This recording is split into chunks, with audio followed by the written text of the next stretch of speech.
Et salut les rôlistes, c'est le Total, j'espère que vous allez bien, moi oui, et on se retrouve pour la suite de la garnison grise. Et attention, cet épisode va être lourd. Alors nous voyons toujours en bas que la bataille continue et fait rage. Je me demande si on voit encore Irabès. Oui, on voit Irabès juste ici, en train de tataner du Grimorak. Et souvenez-vous, dans le dernier épisode, nous avions vu que la pierre de garde était juste là. On n'a vraiment plus grand chose à faire. À part se protéger. C'est ce qu'on va faire tout de suite.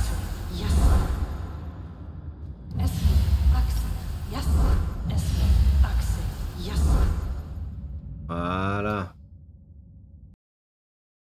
Ça, on est pas mal. Une fois qu'on est bien protégé, on va s'arrêter là, ça suffira. Alors. Ouh, ça y est, gros démon. Derrière nous. Alors, on va essayer de le prendre correctement. Par correctement, j'entends on s'énerve, on le charge.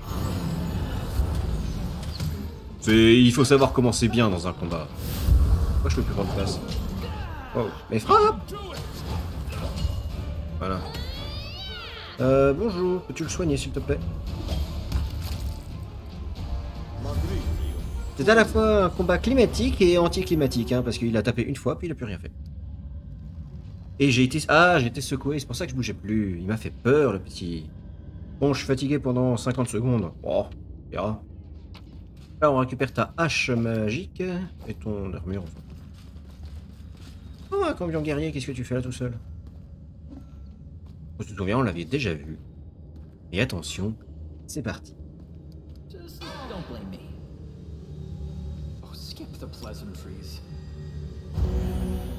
Soin qui fait plaisir avant de commencer. Et c'est parti. En pénétrant dans la salle où se dresse la pierre de garde vaincue, les croisés s'attendaient au pire. Une embuscade, des sortilèges mortels ou même une horde d'ennemis. Aussi, rien n'aurait pu les préparer au silence et à la quiétude d'une pièce vide. Il n'y avait là aucun signe de Minago ou de ses sbires, seulement l'obélisque et des éclats lumineux dansant sur le sol crasseux. Cependant, tout n'est pas si paisible qu'il n'y paraît, car Sarkhan perçoit à nouveau ce cœur de voix agité. Cette fois, elles sont d'ailleurs plus fortes, plus insistantes. Notre héros avance d'un pas, puis d'un autre, et découvre soudain la pierre sous une nouvelle apparence. Le monolithe, rayonnant de lumière, vient de laisser la place à une cage d'énergie pure. Une balafre de tentacules ténébreux, aux reflets rouges et violets, marque l'endroit où Descarré a porté son coup. Là, à l'intérieur de la cage, deux groupes de guerriers enflammés se préparent au combat. Une troupe est lumineuse, l'autre rouge sang. Et ils attendent tous. Mais quoi? Écoutez les paroles des guerriers lumineux. Ces derniers parlent de devoir, de service, de sacrifice. Leurs paroles révèlent la vérité sur les pierres de garde. Chacune d'entre elles contient une multitude d'anges. Volontairement descendus du paradis, ils se sont portés volontaires pour cet emprisonnement éternel afin de protéger les mortels des démons. Aucun d'entre eux ne se plaint ou ne demande à être soulagé de ce fardeau. Si la déesse et son héros leur en offraient la possibilité, ils referaient aussitôt le même choix. À leurs yeux, et compte tenu de l'enjeu, le sacrifice de leur liberté est le plus noble honneur qui soit. Les anges connaissent le plan maléfique de Descarré. Une fois le dernier guerrier de lumière vaincu, la pierre de garde explosera en détruisant tout ce qui l'entoure et les autres bélisques de la chaîne connaîtront le même sort.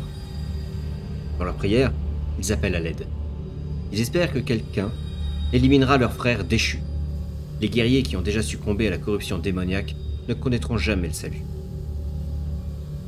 Ils soient tenus en échec, en revanche, et la pierre de garde guérira, tandis que les guerriers de la lumière poursuivront leur mission divine.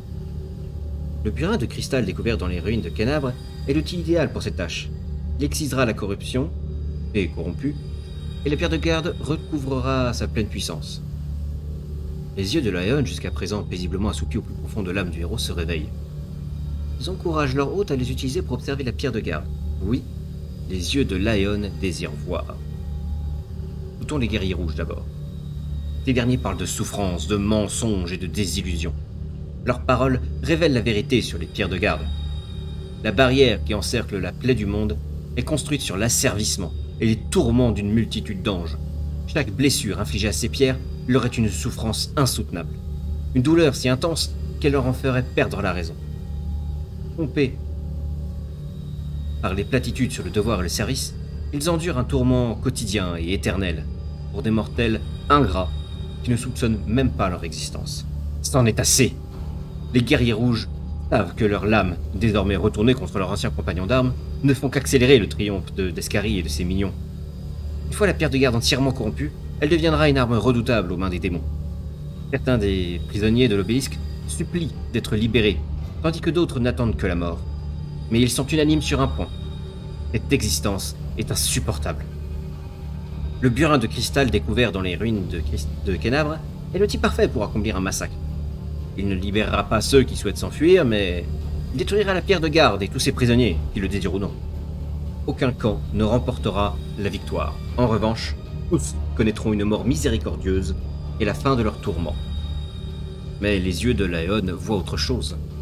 Les derniers transcendent l'essence, la matière et le temps, et révèlent la vérité sur les pierres de garde, à savoir qu'elles sont la manifestation d'une transgression perverse, exactement comme la plaie du monde. Certes, les démons n'appartiennent pas à ce plan. Pour autant, rien n'aurait dû autoriser Yomedai et son héros à perturber l'équilibre encore davantage en emprisonnant une multitude d'anges dans ces pierres. Un crime perpétré au nom du bien ne contrebalance pas les méfaits commis au nom du mal. Il ne fait qu'aggraver le coup porté à l'ordre cosmique. Et voilà, entre les mains de notre héros reposent désormais les destins des anges loyaux et des anges déçus, mais aussi celui de Kenabres, comme peut-être celui de tout le Mendev, voire de tout Golarion. Quelle sera sa décision? Quelle que soit la nature de ce burin de cristal, il renferme un pouvoir incommensurable. Il pourrait détruire la pierre et tous ceux qui y résident, ou la guérir en éliminant les anges religats. En revanche, il ne permettra pas de libérer ceux qui le souhaitent tout en gardant la pierre intacte pour les autres. Mais les yeux de Laon identifient une solution au dilemme posé par la création de la déesse. Une solution qui ne coûtera aucune vie. D'un coup sec, à un endroit précis, le burin de cristal anéantira la magie de la pierre et renverra tous les anges à leur place, qu'il s'agisse du paradis ou des plans du chaos et du mal. Rassemblant leurs ultimes forces, les vestiges du pouvoir de Laon se manifestent au cœur de notre héros et l'implorent de restaurer l'ordre cosmique. Au même moment, au plus profond de l'âme de notre héros bouillonne une colère familière, une rage sans fin, une haine sans limite. Que se passerait-il si elle se déchaîne en ces lieux, si près de la pierre? Nous pourrions donc détruire la pierre et tout ce qu'elle contient.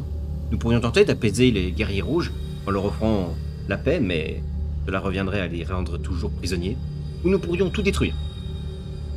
Ou suivre la voie de Laon et envoyer chacun chez soi. Pour le coup, je joue un personnage qui est chaotique bon. La logique voudrait du coup, le seul choix bon, ce serait la voie mythique de l'ange, apaiser les guerriers rouges. Mais ça veut dire continuer à laisser des gens emprisonnés dans une pierre. Pas ce que j'appelle vraiment très raccord avec la liberté. La liberté qui est un principe fondateur et fort d'un personnage chaotique. Aussi, je vais plutôt suivre la voie de Laon. Certes, c'est un choix loyal, parce que on va le faire pour l'ordre cosmique. Mais on le fait aussi finalement pour que chacun soit libre. La pierre de garde, l'arme utilisée par la déesse pour profaner l'ordre cosmique. Le burin démoniaque, précisément découvert sur les lieux du crime. Une certaine idée de la justice voudrait que les deux instruments cessent d'exister au même moment. D'un coup précis, le burin pénètre la pierre comme le couteau le beurre, et annule la magie criminelle de l'héritière. Des cris de terreur et de stupéfaction retentissent, que les anges emprisonnés sont renvoyés à leur juste place, les fidèles au paradis et les déchus sur les plans du chaos et du mal. Le burin tombe en poussière, bientôt suivi par la pierre qui disparaît à son tour dans un éclat de lumière.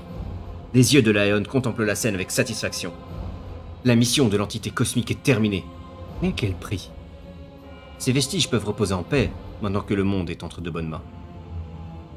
Pour ce qui en est du mortel qui a mis un terme à tout ceci, il ne sera plus jamais le même après avoir vu le monde à travers les yeux de Laon. Cette vision ordonnée du monde peut être comparable à la juxtaposition d'une grille mouvante de coordonnées, est à tout jamais inscrite sur ses pupilles. Oui, c'est certain. Il sera désormais capable de discerner des vérités inaccessibles au commun des mortels. Les croisés triomphent. La bataille des anges au sein de la pierre de garde s'est achevée, et avec elle, la menace qu'elle représentait pour l'ensemble des autres pierres. Bien entendu, rien ne garantit que la situation ne changera pas à l'avenir. Ce qui s'est passé ici peut très bien se reproduire ailleurs. Le Mendev ne peut plus se reposer sur le don d'Yomedei comme il l'avait fait jusque-là. Mais tout danger imminent a été écarté. Et avant qu'on poursuive, je tiens à préciser que si nous avions apaisé les guerriers rouges, du coup, le réseau de pierres de garde serait toujours intact, et donc les démons ne pourraient toujours pas attaquer Golarion. Mais d'un autre côté, en détruisant la pierre de garde, on libère les armées angéliques. Bon, on renforce un petit peu avec les armées du chaos avec quelques anges déchus, mais ils sont en minorité de toute façon, donc ça va. Mais on libère surtout voilà, des milliers et des milliers d'anges qui pourront éventuellement, peut-être un jour, rejoindre la guerre, pourquoi pas. Ou rester chez eux à rien faire, c'est comme ils veulent. Mais en tout cas, ça pourrait potentiellement donner un second souffle à toutes ces croisades. Après tout, si on regarde bien, le moment où les croisades ont arrêté d'être efficaces, finalement quand les anges ont été enfermés. C'est parti pour la suite.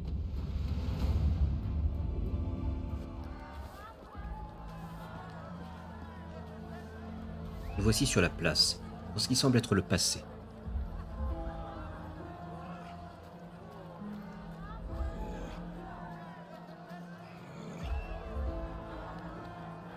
Regarde-les, Suture. Père élu, ils s'esclavent comme des enfants. La tempête approche, et aucun d'eux ne le remarque. Devrions-nous apporter notre touche personnelle aux régissances, madame? Quelques éclairs pour calciner leur chair, peut-être? Oh non, Suture. Laissons ces futilités à la vermine de Descarie. Nous sommes ici, c'est pour autre chose. Une chose que j'attends depuis très longtemps.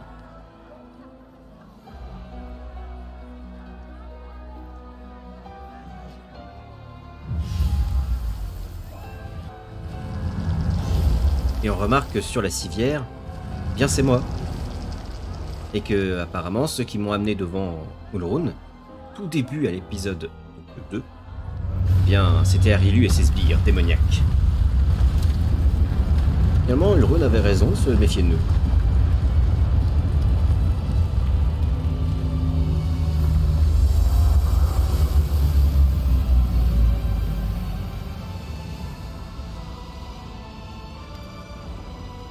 Le souvenir incroyablement tangible vous libère et vous ressurgez des profondeurs du passé pour émerger au présent. Une brise rafraîchissante caresse votre visage. L'énergie libérée par la bière de garde a soufflé le toit de la garnison grise et libéré tous les anges. L'énergie de la pierre de garde vous envahit et, par votre intermédiaire, imprègne également vos compagnons. Quelle étrange sensation, Fédéran. Des expériences qui troublent les sens, j'en ai connu, mais là, c'est une première. Mais que faites-vous ici? Comment est-ce possible? Mais comment Minago a-t-elle pu arriver jusqu'ici? Elle ne s'est pas précipitée vers la salle, non. Au contraire, elle était là depuis le début. Mais un sortilège inconnu vous empêchait de vous voir, vous et vos ennemis. Ah, je vois. Encore un tour de votre déesse pathétique. Même Yonedae recourt aux fourberies lorsqu'elle est acculée. L'heure n'est pas à la célébration pour autant, mortel. Nul ne vous dissimulera plus à ma vue à présent. Un sourire triomphant étire les lèvres de Minago. Voyez, vous êtes déjà blessé. Pitoyable mortel, il ne vous reste plus qu'à vous porter le coup de grâce. Sur votre torse, la blessure s'est rouverte et saigne abondamment, à croire que vous venez de recevoir un coup d'épée. Tant, vous ne ressentez aucune souffrance, mais plutôt une vague de pouvoir qui vous surmerge de la tête aux pieds. Sous vos yeux ébahis, la blessure se referme jusqu'à disparaître complètement. Minago vous fixe, désagréablement surprise. Tant pis, vous mourrez quand même! La démone incarne un adversaire terrifiant, ainsi entouré de ses sbires. Et pourtant, ces menaces vous semblent désormais tellement insignifiantes. Vous la dévisagez tel un titan s'apprêtant à écraser une virgule fourmi. Un pouvoir aussi phénoménal qu'irrésistible vous envahit. Quoi donc? Cette pathétique démone, avec ses misérables hordes des abysses? Oh non, qu'on ne vous fasse pas rire. Seuls les dieux sont encore en mesure de rivaliser avec vous. Oh! Maintenant, je crois qu'on va bien s'amuser. Ou en tout cas, moi c'est sûr. Car vous, je ne vous garantis rien. Oui, les démons adorent s'amuser aux dépens d'autrui, Fédéran. L'heure est venue de leur rendre l'appareil. Hein, on verra bien qui rira le dernier une fois mes griffes plantées dans votre chair tendre. Et Minago, votre déesse vous envoie à votre mort. Vous pensez arracher la victoire? Vous n'avez réussi qu'à retarder la destruction de tous les autres mortels. Et même pas pour très longtemps, car votre fin est proche. Vous ne saurez jamais ce qui attend vos chers amis, car je vais vous anéantir, ici et maintenant. Alors, regardez-moi ces pouvoirs qu'on déchaîne. Chaque coup qu'on fait, ça déclenche des explosions dans tous les sens. Même un renfort démoniaque ne saurait nous contraindre.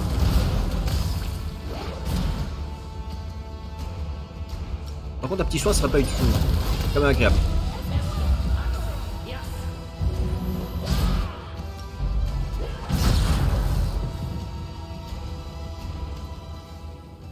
Toute trace de la bravade de Minago a disparu. Et sa voix trahit sa panique. Mais comment? Mais d'où vient ce pouvoir? Minago, à moi! Faites Stanton. Stanton, mon trésor! Je savais bien que tu m'abandonnerais pas. Oh, ferme! Viens ici et vite! Derrière moi! Le nain a le regard déterminé. Vous voulez l'achever? Faudra d'abord me passer dessus. Vous n'aurez aucun mal à me tuer, j'en suis sûr. Mais je lui ferai gagner assez de temps pour s'enfuir. Minago, devez lui rendre sa liberté. Lui rendre sa liberté? Mais je n'ai rien fait, voyons. Il agit de lui-même. Parce qu'il m'aime encore. N'est-ce pas, mon chéri? Après un instant, Stanton crache sa réponse, la mâchoire serrée, comme si chaque mot prononcé était douloureux. Oui, c'est ma décision. Ah, Fédéran. Une histoire vieille comme le monde. Le guerrier vétéran, héros honorable à la résolution et à la loyauté sans faille, qui sacrifie tout pour une donzelle qui s'empresse de lui briser le cœur. Il la maudit et noie son chagrin dans l'alcool. Dans son agonie, il reste stoïque. Il tente même de l'oublier. Mais d'un simple geste du doigt, la garce l'ensorcelle à nouveau, et le voilà à se précipiter dans les bras, et à renoncer au peu de dignité de sa pathétique existence pour la seconde fois. La ferme, espèce d'avorton pourri gâté. L'amour, qu'est-ce que vous y connaissez? Et la souffrance? Oh, mais j'en suis un véritable expert. Ou un parfait débutant, ça dépend du sens que vous leur accordez en fait. Bon, dans tous les cas, j'ignore pas grand-chose de la triste condition des âmes en peine, dont le cœur a été brisé par l'objet de leur affection. De fait, je m'en suis déjà coltiné 3. Où était-ce 4? Oh non bon, voilà que ma mémoire me fait défaut. Assez, Stanton, ne faites pas ça. Ah ouais? Et pourquoi? Mais elle vous promet quoi en échange? Dresden? Vous savez très bien que c'est une ruse, n'est-ce pas? Oh, elle m'a offert bien plus que vous autres croisés. De la compassion, de l'empathie, du réconfort. Vous dites que c'est une ruse? Et alors? J'ai envie de croire ces mensonges. Parce que les vôtres me sortent par les yeux. Vous et vos histoires de pardon et de rédemption. Oh, vous vous faites du mal. Tout ça pour qu'elle puisse vous infliger encore davantage? Du coup, jusqu'au jour de votre mort, vous ne connaîtrez que la souffrance, soupire Tison. C'est drôlement stupide. Hein, tu m'apprends rien, gamine. Mais je vais pas me refaire maintenant. Il est trop tard. À ma mort, buvez un verre en souvenir de cet idiot drôlement stupide. Non mais arrêtez, elle vous aime pas, les démons ne savent même pas ce que c'est que l'amour. Vous croyez que je ne sais pas que l'amour leur est étranger? Ah, je suis pas né d'hier. Crash Stanton qui arbore maintenant un sourire dément. Je sais bien que cette saloperie de créature peut pas m'aimer. Et alors? Peut-être que moi je l'aime quand même, quoi qu'il en coûte. Et même si ce n'était pas le cas, qu'est-ce que ça peut bien vous faire? Ah, trêve de plaisanterie. Minago, lance tes sorts et fiche donc le camp d'ici. Lui, je le retiens. Et vite, avant que je change d'avis. Oh non, mon chéri, je ne t'abandonnerai pas. Nous partirons ensemble et nous trouverons un endroit où être heureux. Non, va-t'en. Laisse-moi enfin... Anton serre les dents et ne finit pas sa phrase. Un regard hésite entre Minago et vous. Le souffle court, finit par hocher la tête. Soyez tous maudits. D'accord, filons. La démone et le traître disparaissent dans un nuage de fumée. L'énergie qui parcourait votre corps et votre esprit commence à se dissiper. Elle ne vous abandonne pas, mais s'enfuit au plus profond de votre âme et de votre être. Une quantité infime de cette puissance incroyable reste à votre disposition. Comme demeure la certitude que vous maîtriserez un jour ce pouvoir incommensurable. Ok. Eh bien, on va se soigner un petit peu. Oh, attends. Non, non, non. Voilà, avance. On a des objets à récupérer ici? Non.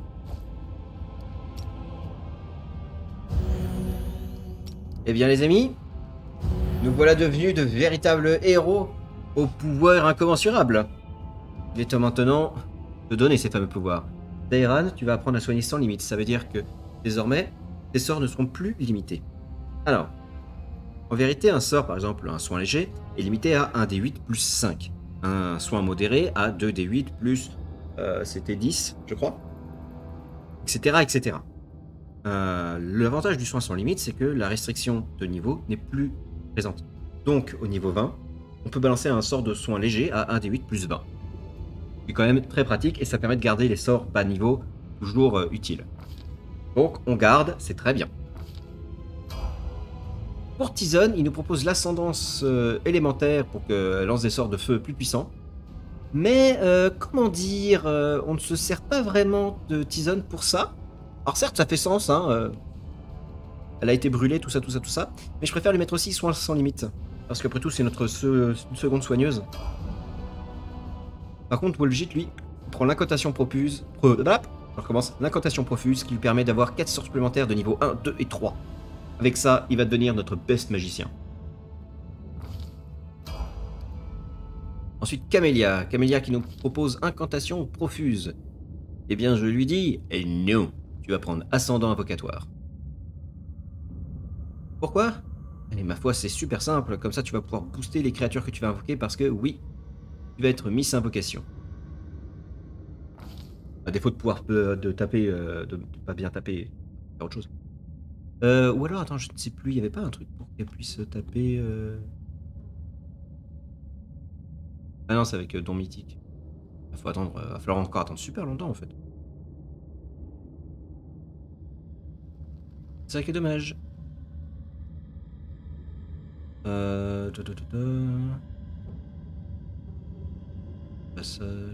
Non, non, c'était bien ça, c'est bien ça. Donc on prend l'ascendance invocatoire. Hop. Ensuite, elle nous propose toujours prêt, ce qui nous permet de porter des attaques d'opportunité avec un bonus égal au grade mythique, donc en l'occurrence 1 pour le moment. Ça permettra quand même avec un bonus de plus 10, hein, on est d'accord, c'est quand même pas dégueu. Et surtout, ça nous donne 2 attaques d'opportunité supplémentaires. Alors, c'est pas mal, c'est vrai. Mais il nous propose aussi de mettre bête mythique, qui permet de booster notre compagnon, lui donnant des pouvoirs mythiques en l'occurrence. Il gagne un bonus de force, de dextérité, de constitution égal à 1 plus la moitié du grade mythique, soit 2, c'est minimum 1. Ces attaques ignorent les réductions de dégâts, hormis celles de type neutre, de type rien quoi en fait. Donc, gros avantage, notre Graou devient pété. On prend ça pour faire un Graou mythique. Et ensuite, nous-mêmes, nous sommes un héros. Bon, ça se voit, on a les lèvres jaunes. Alors, nous pouvons choisir enfin notre origine mythique. Pourquoi sommes-nous quasiment un demi-dieu? Alors, on peut être un demi-dieu parce que nous avons... parce qu'on tire notre pouvoir de la mort. Parce qu'on tire notre pouvoir de la blague. On peut tirer notre pouvoir des abysses, des anges, de l'Élysée. Donc, comment dire, les êtres de liberté et de bonheur, en gros. Ou de la réalité. En gros, réalité forcée, ça correspond à Aeon. Ça correspond aux Azata. Ça, c'est les anges, les démons. Ça, c'est le... Trickster, je ne sais plus comment il s'appelle en français. Et puis bah là, ce sera pour la liche. Nous, on va partir sur l'instrument de liberté. Je pense que c'était clair. Nous voulons des Azata. Des Azata. C'est pas facile à dire, Azata. L'avantage, c'est que donc, ça nous donne difficile à tuer. Donc ça, c'est normal. Enfant de la liberté, c'est toujours un... C'est appréciable. Hein. Donc le domantique, mais surtout, donc, au deuxième grade mythique, on pourra balancer du Convocation de Bralani, qui nous permet de faire popper des Azata qui tirent des flèches. Et qui tirent très fort des flèches. Donc c'est cool. Ensuite, avec ce que tu vas prendre, on va partir sur rage illimité.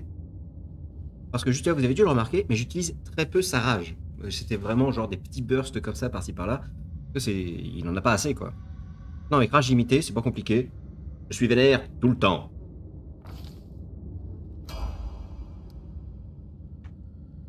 Hop là. D'ailleurs, on va mettre tout de suite. Je suis vénère tout le temps maintenant. Petite sauvegarde. Et on sort d'ici.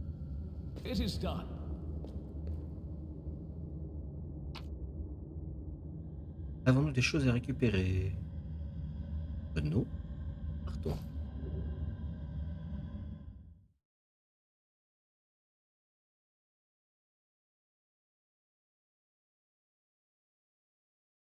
Aïe aïe aïe.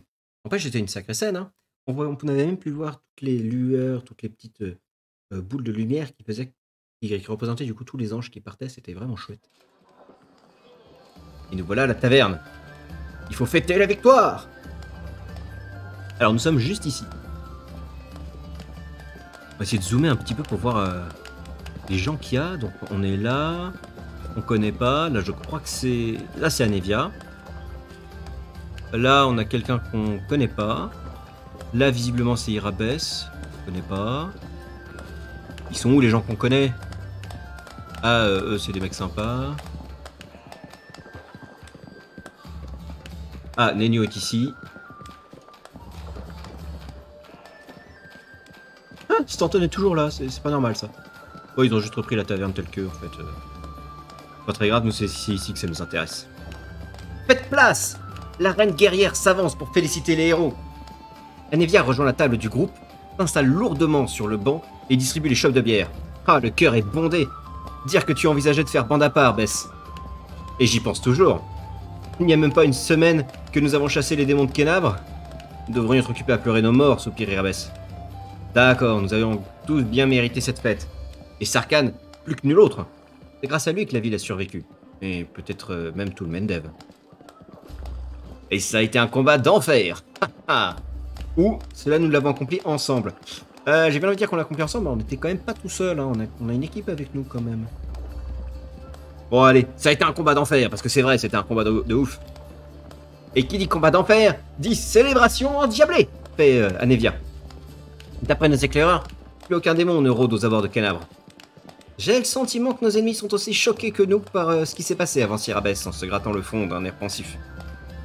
Ce qui s'est passé à la garnison, ce que vous avez fait, c'est un vrai miracle. Je pense sincèrement que les dieux ont entendu nos prières et qu'ils vous sont venus en aide. Bess, tu m'avais promis de ne pas discuter affaires aujourd'hui. Très bien, je me tais. Quand même, je n'aurais jamais imaginé nous voir là, à fêter un assaut victorieux sur la garnison grise, notre propre forteresse. Et encore on a moins d'en avoir fait sauter le toit. Une voix joyeuse s'élève à l'autre bout de la table. Complètement inadmissible! Et puisqu'on aborde le sujet, la rumeur court déjà, Sarkhan. On raconte que vous avez reçu la grâce d'Iomédaï en personne. C'est son pouvoir qui vous aurait permis de souffler la garnison. Bien sûr, tout le monde cherche désormais un moyen de profiter de cette bénédiction. Les habitants récupèrent les morceaux de gravats en souvenir ou en faire des talismans. Je parie qu'on ne tardera pas à retrouver au marché noir. D'ailleurs, ça vous dérangerait de souffler là-dessus? Poursuit Anevia en sortant une pierre grise de sa poche. Pour la bonne fortune. Oh oui, nous avons besoin de toutes les chances disponibles. Merci. Ah, je vais l'exposer chez moi. Ou je ferai peut-être un trou dedans pour le porter en pendentif. On est devenu une star, ça y est. Nevi, grommelle Irabès. On est fini avec ces bêtises? Comment ça? Tu crois qu'Iomédaï a pris la peine de bénir en personne tous les convives de cette table? Non, probablement pas tous, réplique cette même voix joyeuse au bout de la table. Aucun caillou ne saurait transmettre la bénédiction d'Iomédaï, et en tant que représentant des pouvoirs publics, nous ne devrions pas... Ayant jeté un regard en direction de la voix en question, Irabès vient de s'arrêter net, estomaqué. Eh ben, me voilà rappelé à l'ordre ou je m'y connais pas. Malheureusement, je dois vous avoir moi-même mis la main sur une poignée de ces cailloux, dans l'intention de demander à notre héros de leur souffler dessus. Pour la chance, vous comprenez? Alors, quel sera mon châtiment? Vous allez me faire jeter hors de cet établissement? La femme, vêtue d'une tenue raffinée mais discrète, hausse un sourcil l'interrogateur. Votre Majesté? Bonjour. J'ai fait le déplacement afin de m'assurer que les coûts de réparation de la garnison grise seraient déduits de votre solde. La reine se lève et s'approche. Elle vous tend sa main. Nous n'avons pas été présentés. Galfrey, du Mendev. Eh bien, on va lui serrer la main, parce qu'après tout, on n'est pas du Mendev, nous. Eh bien, je n'aurais jamais pensé voir la reine à notre table. Elle sourit. J'avais hâte de rencontrer le sauveur de Kenabre, et je suis ravi de partager sa table dans cette taverne chaleureuse. Reprenant ses esprits, Irabès se lève précipitamment. Votre Majesté, nous étions simplement... Je vais leur ordonner de... Détendez-vous, commandante. Je suis venu ici en toute simplicité, car je ne voulais surtout pas voler la vedette à notre bienfaiteur. Ma garde personnelle et les soldats qui m'accompagnent sont en faction à l'extérieur de la ville. J'ai également ordonné à vos sentinelles de prendre congé. Ils ont besoin de souffler. Les braves qui se sont battus pour défendre Kenab ont bien le droit de fêter leur victoire aujourd'hui. Mes propres troupes assureront le maintien de l'ordre. Vous joindrez-vous aux festivités, votre majesté? Je vous en prie, épargnez-moi les votre majesté. Nous nous trouvons dans une taverne après tout, pas à la cour de Nérosian. Adressez-vous à moi comme à un compagnon d'armes. Comme vous le voyez, je n'ai pas attendu votre invitation pour m'inviter aux festivités. Je ne pouvais pas laisser cette chance de faire la connaissance de ce héros dont tous les croisés parlent tant. Une réputation voit agrandir encore. À vrai dire, c'est vrai que nous avons besoin de repos. Oui, car d'autres combats vous attendent, n'est-ce pas? Votre Majesté, très chère royale cousine, Fédérane. Oh, comte, je dois admettre que j'ai été surprise d'apprendre que vous aviez rejoint les rangs des défenseurs de la ville. Très agréablement surprise. Oh, mais je ne vis que pour servir, ma reine. Mes pensées se sont immédiatement tournées vers vous lorsque Descari a cruellement pris la vie de Terendelev et de la moitié des croisés de Canabre. J'ai tout de suite considéré les répercussions. Alors que nul n'aurait pu prédire cette attaque, nous avons pourtant défendu ce lieu de la manière la plus héroïque qui soit. Décidé, je le noie dans le puits le plus proche, il passera pas la nuit, marmonne Irabès. J'apprécie votre dévotion. Tout autant que votre éloquence, sourit la reine avec chaleur. J'espère que vous continuerez à aider nos soldats. Oh, les chances sont minces, car je ne suis pas fait pour les combats de la première ligne. C'est un plaisir, Sarkhan, hein, mais je dois prendre congé. J'ai des affaires importantes à régler. Une nouvelle cargaison de vin en provenance du Kunin, accompagnée de 3 délicieuses créatures. Je viendrai cependant présenter mes adieux avant que l'armée ne prenne la route. La victoire nous tend les bras! J'espère bien, comte. Pardonnez-moi à présent, mais j'aimerais passer un peu de temps avec le héros du jour. Je ne suis pas venu ici que pour me mêler à la fête. Toutefois, discussions sérieuses et annonces officielles peuvent bien attendre demain. J'ai de grandes ambitions pour vous tous, sourit la reine d'un air narquois. Particulièrement en ce qui vous concerne, Sarkhan. Mais vous allez devoir faire preuve d'un peu de patience pour en savoir davantage. Fêtons d'abord cette victoire comme il se doit. Je tiens à lever mon premier verre en l'honneur du héros de Canabre. Que buvons-nous d'ailleurs? De la bière! The fires of Canobris have died down. Now the army's path leads to the walls of Dresden, a fallen citadel that the Crusaders have been trying in vain to reclaim for 70 years. The new piece on the board might give their efforts some added momentum. Et voilà, nous avons terminé l'acte 1. Et je vais vous traduire du coup le petit élément de livre pour l'acte 2. Les feux de Canabre se sont éteints. Maintenant, l'armée se dirige vers les murs de Dresden. La citadelle qui est tombée, que les croisés essayent de récupérer en vain depuis 70 ans. Mais une nouvelle pièce vient d'arriver et pourrait changer tous ces efforts.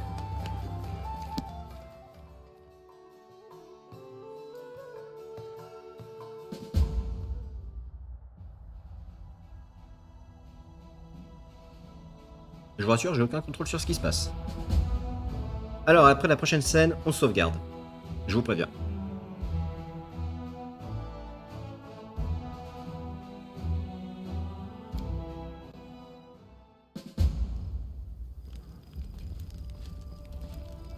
C'est lui, à côté d'Irabès, le sauveur de Canabre? La reine arrive! La reine! Debout, guerrier! Aujourd'hui est un jour de tristesse et de fierté. De tristesse, car nous pleurons nos frères et nos sœurs qui ont trouvé la mort à Canabre.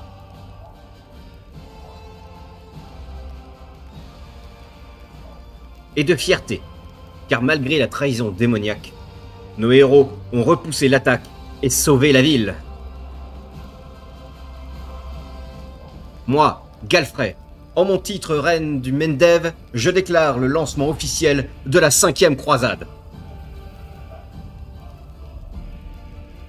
Et je suis heureuse de vous présenter le brave qui mènera l'assaut contre les forces des abysses.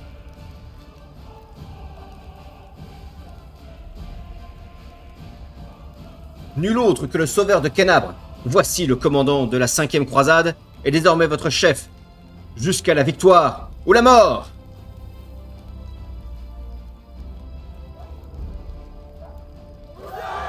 Vive la reine, vive le commandant! L'heure est maintenant venue de prendre un repos mérité. Vous pouvez disposer. Que tout le monde rejoigne le camp de son ordre. Vous avez entendu la reine? Rompez! Et voilà, la revue des troupes est terminée. Je vais vous laisser le temps d'explorer le camp. Après quoi, j'attendrai votre visite au quartier général.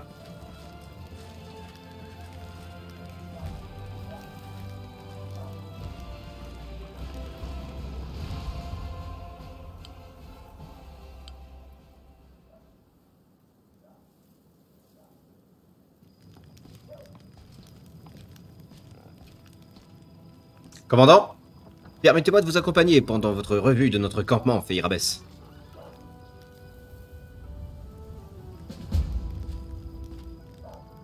Et du coup, on va s'arrêter là pour aujourd'hui. Nous voici officiellement dans l'acte 2 et nous avons acquis nos pouvoirs héroïques, nos pouvoirs mythiques. Allez, n'oubliez pas, laissez un petit pouce en l'air si vous avez aimé la vidéo, et j'espère que oui. Et de mettre un petit commentaire pour dire à quel point c'était génial. Et si vous avez l'occasion, n'hésitez pas à partager la vidéo. Allez, je vous dis à la prochaine. Salut, salut!